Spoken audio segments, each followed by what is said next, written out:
अज्ञानतिमिरान्धस्य ज्ञानञ्जनशलाकया चक्षुरुन्मीलितं येन तस्मै श्रीगुरुवे नमः। श्री चैतन्य चरितामृत आदि लीला चैप्टर 6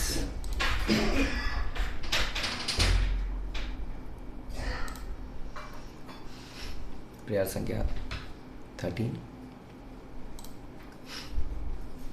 कोटि अंश कोटि शक्ति कोटि अवतार, एतलैया सृजे पुरुष सकल संसार।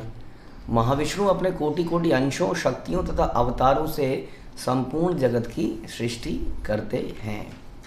हमने सुना था कि हम जानते हैं अब तो अच्छी तरह से आई थिंक कि महाविष्णु कौन है। महाविष्णु कृष्ण, बलराम, चतुर्व्यूह उनमें से समझ लीजिए उस सेकंड चतुर्व्यूह में जो शंकरजन है उनके अंश महाविष्णु, उनके अंश फर्दर अनंत शेष।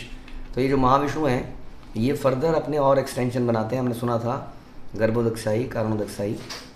और ये अवतार क्या करते हैं, ये अवतार अलग अलग सृष्टि के सृजन कार्यों में लगे हैं, सृष्टि करते हैं। हमने ये भी सुना था कि भगवान के ये जो अवतार हैं ये स्पेशली इस सृष्टि के निर्माण हेतु इसमें विशेष कार्य कर रहे हैं।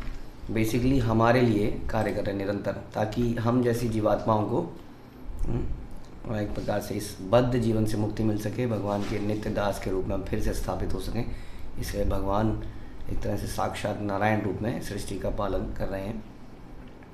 माया यही छे दुई अंश निमित्त उपादान, माया निमित्त हेतु उपादान प्रधान। पुरुष ईश्वर एछे दुई मूर्ति हैया, विश्व सृष्टि करे निमित्त उपादान लैया। जिस प्रकार बहिरंगा शक्ति के दो भाग हैं, निमित्त तथा उपादान। माया निमित्त कारण और प्रधान उपादान कारण है, उसी तरह पूर्ण पुरुषोत्तम भगवान विष्णु भी निमित्त तथा उपादान कारणों के आधार पर भौतिक सृष्टि जगत की सृष्टि करने के दो स्वरूप धारण करते हैं। एक तो निमित्त, जो कि निमित्त है, लगता है सामने से कि इसने किया है, लेकिन उसके पीछे कोई और है। जैसे कि अर्जुन भगवान को बोलते हैं कि मैं निमित्त मात्र बन रहा हूँ भगवान, कर तो आप रहे हैं, वास्तव में युद्ध में जो भी हो रहा है वो आप कर रहे हैं, आप ही की शक्ति है, आप ही के कारण ये विजय है, लेकिन मैं निमित्त हूँ, मैं सामने हूँ। उस तरह से हम संसार में कोई कार्य करते हैं, यदि हम शरणागति हैं तो भगवान की शक्ति हमारे साथ में है, लेकिन कार्य भगवान की शक्ति ही कर रही है, हम निमित्त हैं। लेकिन भगवान का निमित्त बनना भी बहुत बड़ी बात है, क्योंकि भगवान निमित्त किसको बनाया जाता है, जो शरणागति है, जिसने अपनी फ्री विल को सरेंडर कर दिया है, वो भगवान की शरणागति में है और उन्हीं की प्रसन्नता के लिए कार्य करना चाहता है, उस व्यक्ति को निमित्त बनाया जाता है कि नहीं। जैसे स्टीयरिंग निमित्त है, स्टीयरिंग को चलाने वाला एक तरह से उपादान है, वही स्टीयरिंग को घुमा रहा है, अपने आप स्टीयरिंग नहीं घूम रहा है ना। स्टीयरिंग क्या है, ऐसा लगता है कि स्टीयरिंग पहिए को घुमा रहा है, तो वो निमित्त है। लेकिन निमित्त किसको बनाया जाता है, जो स्टीयरिंग कभी भी कैसे भी मोड़ने को तैयार है। वो ये नहीं कहता अभी तो इधर मोड़ा था, अभी इधर क्यों मोड़ रहे हो, अभी जब इधर को मोड़ ही लिया तो इधर को मोड़ो, है ना। आप इधर को मोड़ेंगे, फिर आप ऐसे करेंगे, फिर आप ऐसे करेंगे, निरंतर बेचारा घूमता ही रहेगा इशारों पर कंटिन्यूसली। उसमें जरा सा भी रेजिस्टेंस अगर आ गया तो एक्सीडेंट हो जाएगा, है ना। स्टीयरिंग में जरा सा भी रेजिस्टेंस आ जाएगा तो एक्सीडेंट हो जाएगा।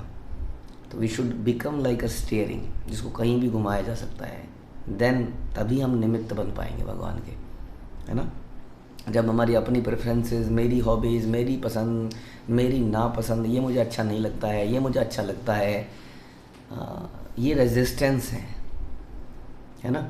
जिसने इलेक्ट्रिक सर्किट बोर्ड पे काम किया, जो रेजिस्टर्स कई बार फूक जाते हैं, क्योंकि वो रेजिस्टर्स है ना, वो रोक रहे हैं वहाँ पर पावर सप्लाई को किसी कारण से, और वहाँ पर अगर ज़रा सा भी गड़बड़ हो गई तो वो फूक जाएगा, वो ट्रांजिस्टर।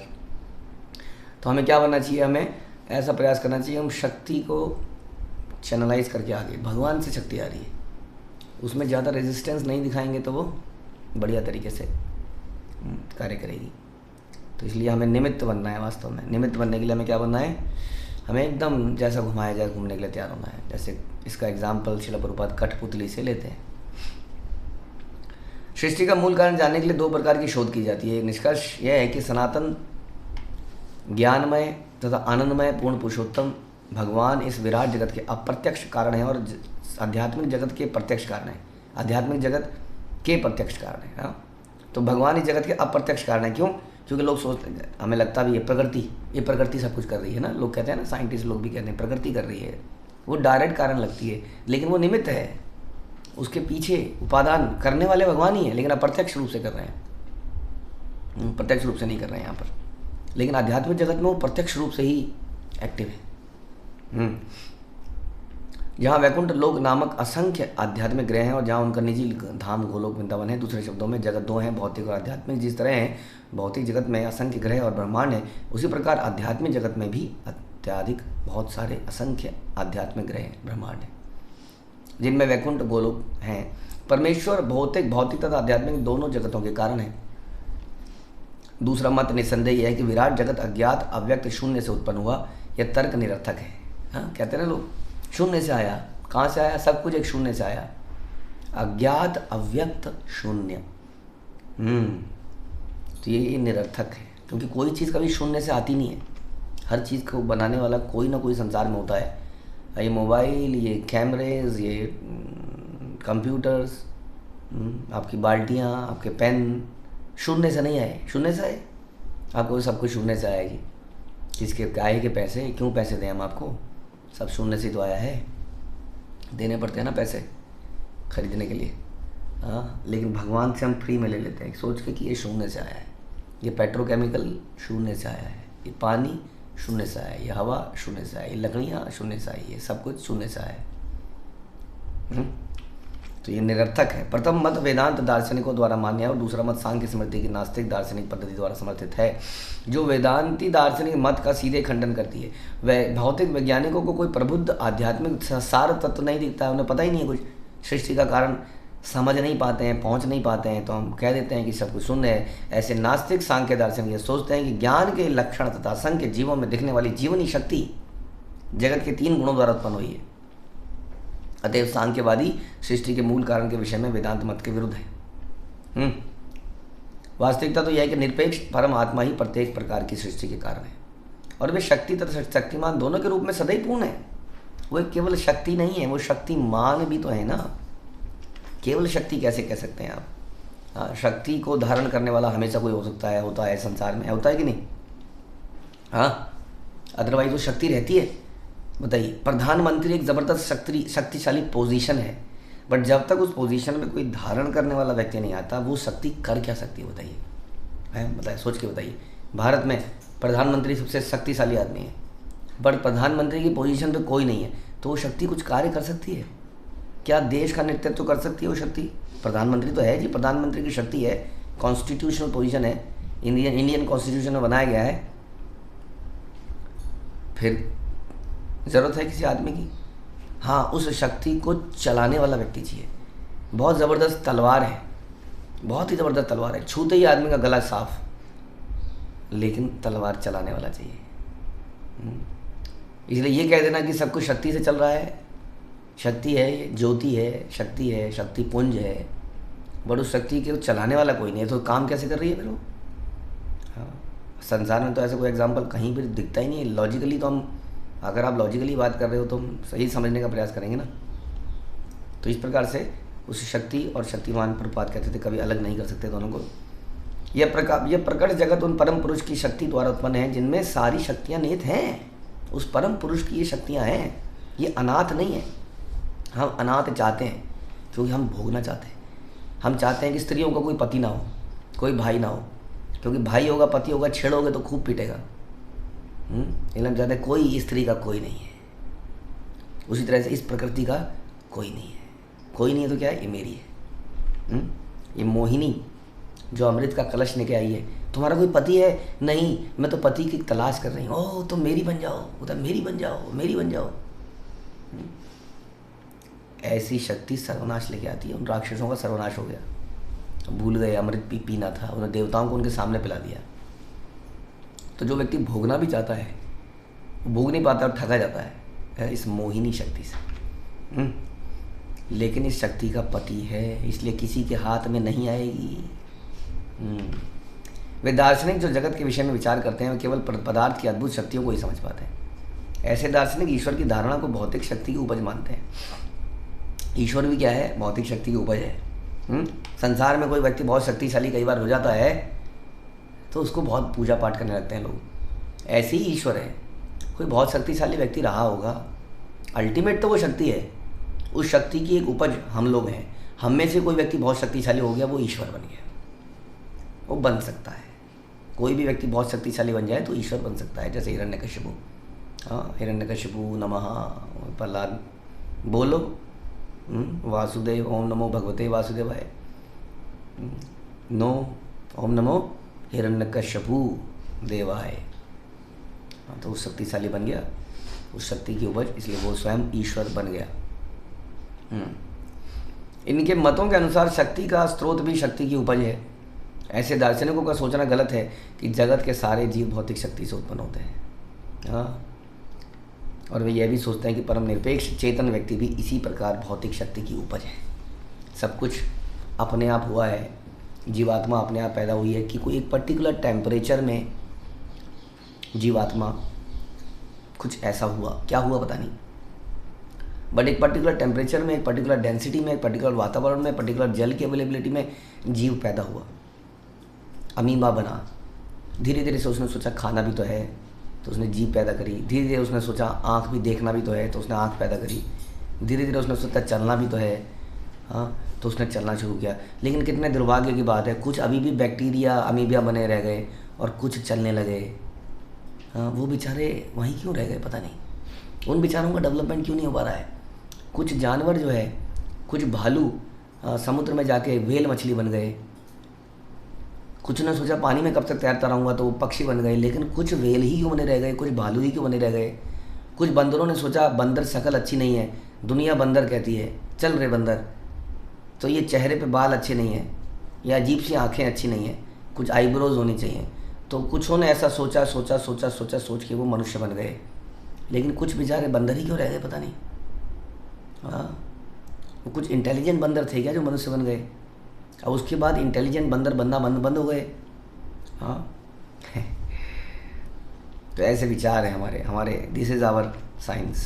इसका आधार ये है, ये कह रहे हैं कि प्रकृति से सब कुछ आया है। इसी प्रकार भगवान भी प्रकृति से ही आया है। कोई परम शक्तिशाली हो गया, वो भगवान बन गया, जैसे हो ही जाते हैं। सिकंदर द ग्रेट सारे संसार को राज्य कर लिया, भगवान बन गया। लेकिन वो भगवान एक दिन मर भी जाता है बेचारा। ऐसे भगवान एक दिन मर जाते हैं। कई योगी भगवान बन जाते हैं, उनके बालों में भक्ति विनोद ठाकुर ने वो योगी के बाल ही कटवा दिए, अल्ले भगवान बन, और बेचारा तड़प तड़प के बुखार में मर गया।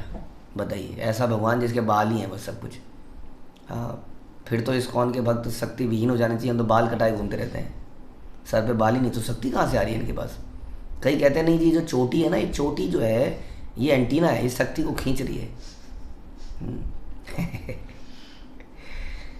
तो ध्यान रखिए, कोई जुगाड़ टेक्नोलॉजी नहीं है जो कभी कभी कोई जुगाड़ से। हमारे ज़माने में क्या होता था, हमारे ज़माने में ये केबल टीवी वाले नए नए आए थे, बड़े पैसे लगते थे। पहले तो फ्री था दूरदर्शन, अब इन्होंने पैसे मांगने शुरू किए, तो लोगों ने जुगाड़ टेक्नोलॉजी बनाई।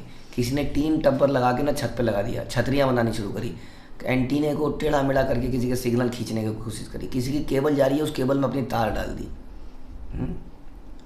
जुगाड़ टेक्नोलॉजी से टीवी के सिग्नल को पकड़ने का प्रयास किया फ्री में, बिना ये समझते हुए कि कौन प्रसारित कर रहा है, वो कुछ रेंट मान रहा है, क्या उसका लीगल रेंट होना चाहिए। चोर ज़्यादा दिन देख नहीं पाते हैं। अचानक से टीवी का मैच चल रहा था, ओए होए कट गया सिग्नल। चोरी का सिग्नल तो कभी भी कट जाएगा। आपको ओरिजिनल सिग्नल चाहिए, चोरी से काम नहीं चलेगा। संसार में हम लोग चोरी कर रहे हैं, निरंतर चोरी कर रहे हैं। कभी कभी उस चोरी करने में हम सक्सेसफुल हो जाते हैं, and then we celebrate. It is not long lasting. ये समझ लेना कि ये शक्ति से ही हो रहा है, बट कैसे हो रहा है, कौन कर रहा है, उसके प्रति ना हमें क्या करना है। आम खाओ, गुठली गिनने से क्या करना है आपको। मिल रहे हैं ना, आम मिल रहे हैं ना, बस थोड़ा बहुत दिमाग लगा लो। कीड़ा लग रहा है तो केमिकल में पका लो,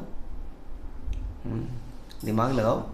और कई बार जब हम केमिकल में पकाने में सक्सेसफुल हो गए तो मैं देखो जी प्रकृति मया दक्षेण प्रकृति सूयते से चला चल, मैं चला रहा हूँ प्रकृति। देखो मैंने आम कच्चा लिया, मैंने आम पका दिया। मैं अध्यक्ष है ना प्रकृति, प्रकृति मेरी अध्यक्षता में काम कर रही है ना।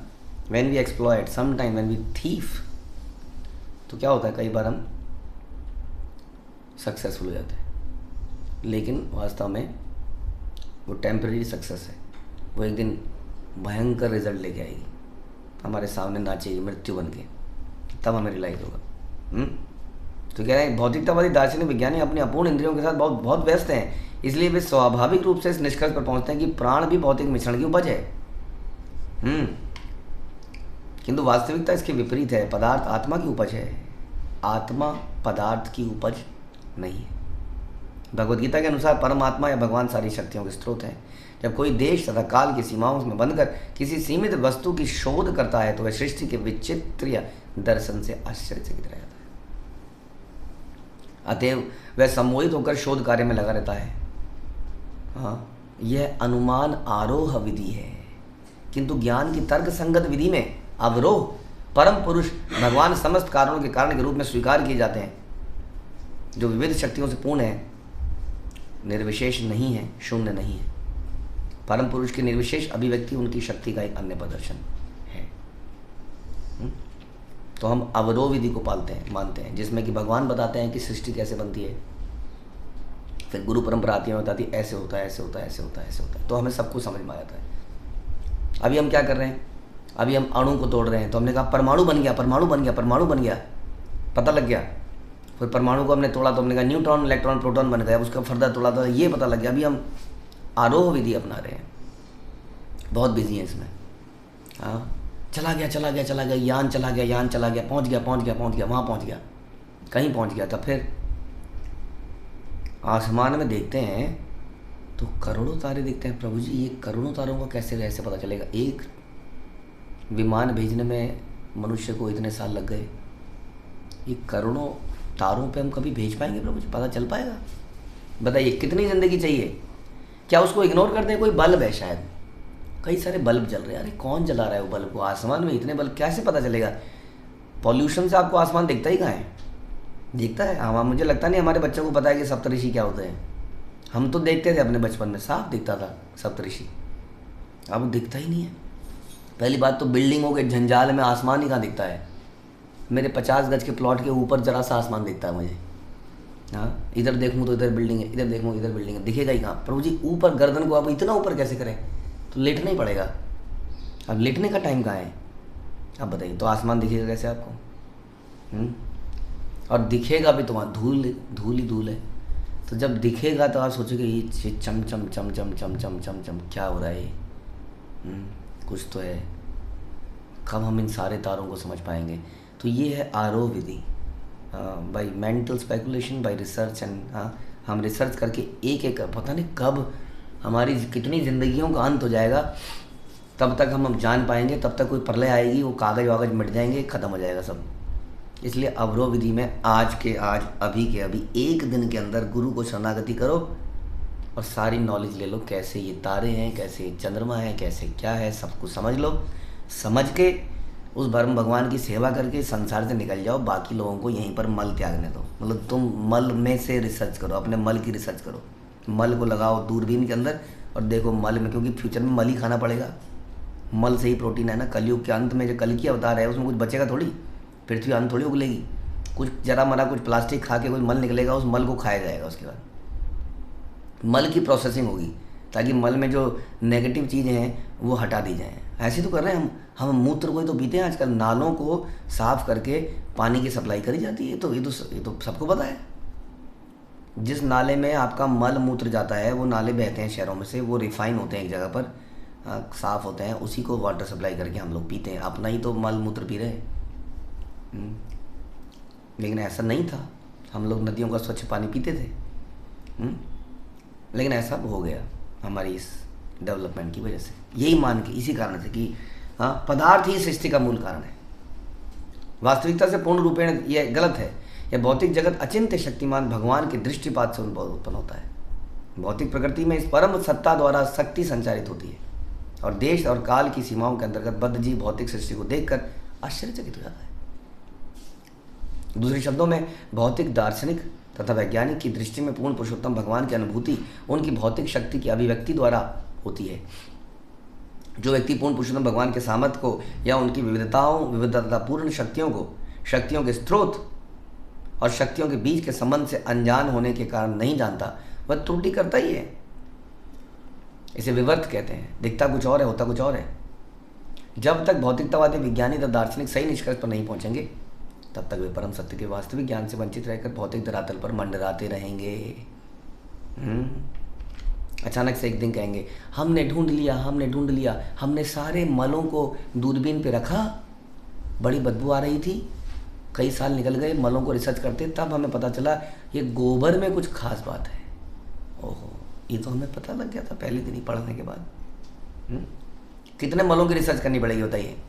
कुत्ते का मल, सुअर का मल, आदमी का मल, सारे मलों की रिसर्च करने के बाद कहेंगे गोबर का मल बेस्ट है। तो भौतिक धरातल पर मंडराते रहेंगे। महान वैष्णव दार्शनिक बलदेव विद्याभूषण ने वेदांत सूत्र पर लिखी गई अपनी टीका गोविंद भाष्य में भौतिकतावादी मत की बहुत ही सुंदर व्याख्या की है। वो क्या कहते हैं? बलदेव विद्याभूषण गोविंद भाष्य, जो आप जानते ही हैं। सांख्य दार्शनिक कपिल ने विभिन्न तात्विक सत्यों को अपने निजी मत के अनुसार जोड़ा है। उनके अनुसार भौतिक प्रकृति सतो रजो तमो गुणों से बनी है। ये कपिल भगवान की बात नहीं कर रहे हैं। भौतिक प्रकृति के ने भौतिक शक्ति अर्थात महत को उत्पन्न किया और महत ने मिथ्या अहंकार को जन्म दिया। अहंकार ने 5 तन मात्राएं उत्पन्न की, जिनसे 10 इंद्रियां पैदा हुई, स्थूल तत्व पैदा हुए। 24 तत्वों के साथ पुरुष या भोक्ता को सम्मिलित कर लेने पर 25 तत्व बने, विभिन्न सत्य हो जाते हैं। इन 25 तत्वों की अव्यक्त अवस्था प्रकृति कहलाती है। भौतिक प्रकृति के गुण 3 विभिन्न अवस्थाओं में सुख, दुख तथा मोह के कारण साथ दे सकते हैं। सत्व गुण भौतिक गुण सुख का कारण है। ये सब हम लोग प्रकृति के उसमें समझ चुके हैं कैसे ये सृष्टि बनती है। एक सुंदर स्त्री उस व्यक्ति के लिए निसंदेह सुख का कारण है जो उसे पत्नी के रूप में देखता है, किंतु वही स्त्री अन्य व्यक्ति के लिए दुख का कारण बन जाती है जब वह उपेक्षित करती है, या जिस पर वह क्रोध करती है, या यदि वह किसी व्यक्ति को त्याग देती है तो दुख का कारण बन जाती है। इंद्रियां 2 प्रकार की हैं, 10 बाह्य मन, इस प्रकार 11 है। कपिल के अनुसार भौतिक प्रकृति नित्य और सर्वशक्तिमान है। मूलतः कोई आत्मा नहीं होता और पदार्थ का कोई कारण नहीं है। पदार्थ ही हर वस्तु का प्रधान कारण है। यह समस्त कारणों का सर्वव्यापी कारण है। कोई सिद्धांत अगर हो तो सिद्धांत रिपीटेबल होना चाहिए। मेरा मत तो ये है, अगर वो रिपीटेबल है तो why we are not able to see this. हम किसी पदार्थ को किसी व्यक्ति में परिवर्तित होते हुए क्यों नहीं देख पा रहे हैं? हम किसी मरे हुए आदमी से बच्चे पैदा क्यों नहीं कर पा रहे हैं? एक जीवित आदमी जीवित बच्चा क्यों पैदा करवा रहा है? उस जीवित आदमी, उस मृत आदमी में क्या अंतर है? हम इसको समझने का प्रयास क्यों नहीं कर रहे हैं? क्योंकि शरीर तो अगर पदार्थ है तो जीवित भी पदार्थ है और मृत भी पदार्थ है। दोनों पदार्थों में क्या अंतर है? मैकेनिकल मिस्टेक, मैकेनिकल फॉल्ट, जैसे कि जीवित जनरेटर और मृत जनरेटर में क्या अंतर है? वायरिंग प्रॉब्लम हो गई, पीसीबी उड़ गया, डीजल खत्म हो गया, जनरेटर बेचारा 1 साल तक मरा रहा, उस जनरेटर का अंतिम संस्कार कर दिया गया। लेकिन अचानक से कोई एक आदमी आया, अरे मूर्खों ये जनरेटर ठीक है, अंदर से वायरिंग प्रॉब्लम है, उसने वायरिंग प्रॉब्लम ठीक करी, डीजल डाला, 1 साल बाद मृत जनरेटर जिंदा हो गया। लोग डर के भाग गए, भूत जाग गया। नहीं, अरे तो जनरेटर है ना, 1 साल मरा, 2 साल मरा, कोई ठीक कर देगा तो चली जाएगा। लेकिन आदमी मर गया तो दोबारा जीवित क्यों नहीं कर सकते हम? दोबारा इलेक्ट्रिक सर्किट को जोड़ दीजिए, पीसीबी जोड़ दीजिए, नसें आपको पता ही चल गई हैं मेडिकल साइंस को, कहाँ से कौन सी नस जुड़ी है, ऑपरेशन कीजिए, ठीक करिए, हवा भरिए, ब्लड भर दीजिए, ब्लड बैंक आपके पास है ही, आपको पता ही है नाड़ी से कैसे ब्लड डाला जाता है, ब्लड को डाल दीजिए और उस आदमी को जिंदा कर दीजिए, सारे मुर्दों को जिंदा कर दीजिए। विश्व युद्ध आने वाला है, सेना कहाँ से लाएंगे? चलो एक काम करते हैं, जितने भी मुर्दे हैं सब में खून पानी जो भी डालना है डाल के सारे मुर्दों को खड़ा कर देते हैं और सेना में भर्ती कर देते हैं। कर सकते हैं हम? नहीं कर सकते हैं। तो क्या भैया ऐसा, अगर पदार्थ ही सब कुछ है जैसा कि ये तत्ववादी कह रहे हैं ये लोग, कपिल, मिस्टर कपिल, नॉट कृष्णा कपिल, ये कह रहे हैं, या जितने भी वैज्ञानिक लोग कह रहे हैं कि पदार्थ ही सब कुछ है, तो उस पदार्थ में और जीवित पदार्थ में और मृत पदार्थ में, यानी कि मरे हुए इंसान में और जीवित इंसान में क्या अंतर है? क्यों मरा हुआ इंसान से और जीवन पैदा नहीं हो रहा है? या क्यों अगर पदार्थ से ही सारे जीवन आए थे तो आज की डेट में हम ऐसा होता हुआ क्यों नहीं देख रहे हैं? क्या अब हम 1-2 दिन पहले कहीं गए थे, वहाँ पे हमने चट्टान के नीचे से पानी आ रहा था, हमने पानी जैसी पीना देखा तो वहाँ एक केंकड़ा बाहर आ गया।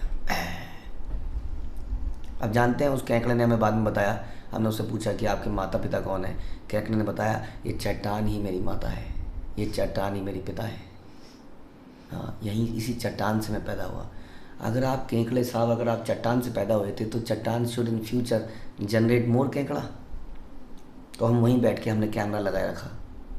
हाँ, साइंटिस्ट ने वहाँ एक कैमरा फिट कर दिया, देखते हैं चट्टान से कैसे केंकड़ा पैदा होता है। लेकिन 1 साल बीत गए, 2 साल बीत गए, 10 साल बीत गए, सदी बीत गई, कोई दिखा ही नहीं पैदा होता हुआ चट्टान से। तो ये सब इल्यूजन्स हैं। हाँ, ये मूर्खता है सारी। तो मूलतः कोई आत्मा नहीं है, वो कहते हैं। सांख्य दर्शन समग्र शक्ति, महत तत्व, मिथ्या अहंकार, इंद्रियभूति, इंद्रियानुभूति के 5 विषयों को भौतिक प्रकृति के 7 विभिन्न अभिव्यक्ता मानता है, जो भी है। तो ये उनका दर्शन है। भौतिक प्रकृति एक है, किंतु 3 गुणों की पारस्परिक क्रिया के कारण यह समग्र शक्ति तथा अद्भुत जगत उत्पन्न कर सकती है। ऐसे परिवर्तनों के कारण भौतिक प्रकृति 2 रूपों में विभक्त हो जाती है, निमित्त और उपादान, जैसे भी हमने चर्चा करी। डायरेक्ट कारण और इनडायरेक्ट कारण, अल्टीमेट कारण। पुरुष या भोक्ता निष्क्रिय तथा भौतिक गुणों से रहित है, यद्यपि साथ ही साथ वह प्रत्येक शरीर में ज्ञान के प्रतीक रूप में स्थित होने के कारण स्वामी है। स्टैंप लगी हुई है हम सबके ऊपर, सबके ऊपर स्टैंप लगी हुई है परमात्मा रूप में। हाँ, होलोग्राम लगाते हैं ना, होलोग्राम ओरिजिनल। हमारे अंदर भी एक होलोग्राम लगा हुआ है। स्वामी हमारा अंदर ही बैठा हुआ है। मेरा माल है, made in India, make in India, made in India. हाँ, मेड बाई परमात्मा। और परमात्मा ने अपना चिन्ह छोड़ा हुआ है यहाँ पर स्मॉल रूप में। हाँ, ओरिजिनल रूप में तो अनंत है, एक स्मॉल रूप में परमात्मा ने अपना चिन्ह छोड़ा हुआ है। और थोड़ा कई बार किसी प्रोडक्ट को उल्टा पुल्टा करना पड़ता है, तब दिखता है होलोग्राम। कई बार साफ़ करना पड़ता है, हृदय को साफ़ करेंगे तो यहाँ एक होलोग्राम लगा हुआ है परमात्मा का, तब पता चलेगा ओ हम परमात्मा के हैं। हमने सोचा हम अपने आप ही बने हैं। This product is not made in China, not made in India, not made in here there, who has made it? अपने आप ही बना है ये कंप्यूटर, क्योंकि कहीं लिखा ही नहीं है मेड इन चाइना है, मेड इन ताइवान है, मेड इन इंडिया है, कोई दिख ही नहीं रहा है। कहाँ लिखा है? अरे मूर्खों, दिख नहीं रहा है इसका मतलब नहीं किसी ने बनाया नहीं है। कहीं लिखा होगा, देखो जंग लग गया होगा, कहीं धूल जमी होगी, साफ़ करोगे तो दिखेगा मेड इन इंडिया। वैसे ही जब हृदय को साफ करेंगे तो पता चलेगा मेड बाई कृष्णा, तब उस कृष्ण के प्रति ग्रेटिट्यूड पैदा होगा। भौतिक कारण समझ लेने पर यह अनुमान लगाया जा सकता है कि निष्क्रिय होने के कारण पुरुष सभी प्रकार के भोग से या अध्यक्षता से दूर है। क्या करेगा वो भोग? क्या खिलाओगे आप? जिसको भगवान के नाम का अमृत मिले उसको क्या 56 भोग खिलाओगे आप? बताइए। आप उसको भोग खिला के अट्रैक्ट कर लोगे? उसी तरह से उस भगवान को कैसे ऐड कर लोगे? आप भगवान के भक्त ही सारे ऑपुलेंस को लात मार देते हैं, रखो अपने पास। हाँ, भगवान ने तो साक्षात दिखाया कि दुर्योधन का 56 भोग त्याग दिया और विदुर के यहाँ साग खा लिया, केले का छिलका खा लिया। कैसे आप उसको अट्रैक्ट करेंगे? तो सभी प्रकार के भोग से, अध्यक्षता से दूर है। प्रकृति तथा पुरुष का स्वभाव बतलाने के बाद सांख्य दर्शन इस बात पर बल देता है कि यह सृष्टि उनके संयोग से, निकटता से उत्पन्न है। ऐसे मिलन से ही भौतिक प्रकृति में जीवन के लक्षण दृष्टिगोचर होते हैं, किंतु उसका अनुमान ही लगाया जाता कि पुरुष या भोक्ता में नियंत्रण तथा भोग की शक्तियाँ रहती हैं। जब पर्याप्त ज्ञान के अभाव में पुरुष मोहग्रस्त हो जाता है तो वह अपने आप को भोक्ता अनुभव करने लगता है, अपने आप को भोक्ता मानने लगता है वो। पर्याप्त ज्ञान के अभाव में वो अपने आप को भोक्ता मानने लगता है। ये हम यही समझने का प्रयास कर रहे हैं कि क्या कारण है इस प्रकृति का, वास्तविक कारण क्या है। ज्ञान का अभाव नहीं होना चाहिए। ज्ञान के अभाव में ऐसा हो रहा है कि हम लोग क्या कर रहे हैं, हम लोग सब कुछ यही मानते जा रहे हैं कि यही सब कुछ है, किंतु जब वह पूर्णतया ज्ञान में होता है तो मुक्त हो जाता है। सांख्य दर्शन में पुरुष को सदैव प्रकृति के कार्यों से उदासीन बताया गया है। तो बहुत हमारा जो दर्शन है, जो फिलॉसफी है, बहुत क्लियर है। इसको थोड़ा सा भी अगर किसी के अंदर जरा सा भी दिमाग है, आजकल की ये commerce line, science line, arts line, ये पढ़ने से दिमाग डेवलप नहीं होता है, पढ़ने से दिमाग जड़ हो जाता है मेरे हिसाब से। तो ठस हो जाता है, ठस। क्योंकि विज़न, मैंने पहले बताया, विज़न इतना नैरो हो जाता है। आजकल की पढ़ाई से बच्चों का विज़न नैरो हो चुका है, बहुत ही नैरो हो चुका है, क्योंकि वो इमीडिएट कारण को देख रहे हैं, बस केवल इमीडिएट कारण को देख रहे हैं, रिसर्च कर रहे हैं, अरे ओ मिल गया मिल गया। वो अल्टीमेट कारण के बारे में सोच नहीं पा रहे हैं, दिमाग नहीं लगा पा रहे हैं, इसलिए उसका विज़न नैरो, वो क्या समझेगा इन चीज़ों को। हाँ, इसलिए वास्तविक बुद्धिमान बनाइए अपने आप को और अपने बच्चों को। वास्तविक बुद्धिमान व्यक्ति तो जीवन में कुछ कर पाएगा। ये भीड़ चाल से क्या होगा, ये टेक्नोलॉजी और ये पढ़ने से अल्टीमेटली क्या मिलेगा हमें? Narrow minded people, and when this narrow minded people will govern the government, what will happen? Garbage in and garbage out. असंस्कृत, संस्कार रहित व्यक्ति जब समाज को चलाएंगे तो उस समाज का बेड़ा गर्क होगा। अंधेर नगरी चौपट राजा। हरे कृष्णा। श्रील प्रभुपाद की जय, श्री चैतन्य चरितामृत की जय, श्री कृष्णदास कविराज की जय।